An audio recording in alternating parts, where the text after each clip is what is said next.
$250,000 is on fire in Colorado right now. It's being burned in a pointless recount by election denier Tina Peters and her supporters.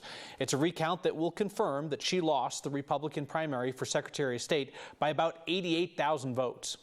It's their money, so I suppose it's their business. But since it's our election system they're trying to undermine, and because campaign finance disclosures are public, it is now everyone's business exactly who came up with that $256,000 to pay for the recount. Hint, a lot of them don't live in Colorado. Here's Marshall Zellinger. So tomorrow I need to raise $236,000 to do a statewide recount. After making this plea on Steve Bannon's webcast on July 25th, Republican Tina Peters received more than 3,800 contributions to her Secretary of State campaign account.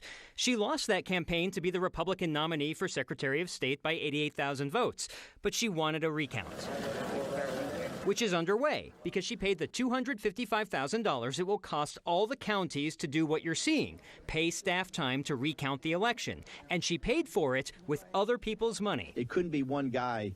Mike Lindell couldn't come in and write a $150,000 check. It had to be small donations. No, he couldn't, and did not give a dime, apparently. Lindell's name does not appear on the list of donors that gave her $516,000 leading up to and after her primary loss. Before she lost, she only raised $216,000. I have never heard of a candidate who raised more money after they lost than they did during the entire campaign. Mario Nicholas, a campaign finance attorney, said it was absolutely shocking. Peters raised nearly 2.5 times as much money for her campaign after her campaign lost. It's just an odd world where they're more interested in actually fighting elections after they've already been lost. Maybe it's just the Trump hangover has been so strong that's what people are most interested in now. With the help of investigative producer Zach Newman, you can see the contributions spike after her appearance on Bannon's show. Of the $516,000 she got in the last month, 72% of it came from out of state. California had the most people contribute, $516. Texas residents gave the most, $42,000. The other states with the most contributors, Florida, Arizona, Michigan, Pennsylvania, and New York. She raised more money than the recount cost, and I know I've received some emails. What happens to the rest? Well, it cannot be used by Peters personally, like for her defense of felony charges in Mesa County for tampering with her election equipment. She could use it for a future political campaign. She could give it back to the donors. She could give it to a legitimate charity.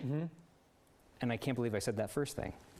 So you called up some of the people out of state that gave her like significant money to be like, dude, do you know what's going on here? The maximum you can give in the election for this race is $1,250. Yeah. So I called a few. One was in Paul in Massachusetts, and he said, I saw it on the War Room, July 25th. I gave, and then he started telling me how the machines are plugged into the internet. Yep. When I said they're not, he said they are. How do I know? Well, because I'm here. I've done stories on this. I've seen the machines. Paul, how do you know they're plugged into the internet from Massachusetts?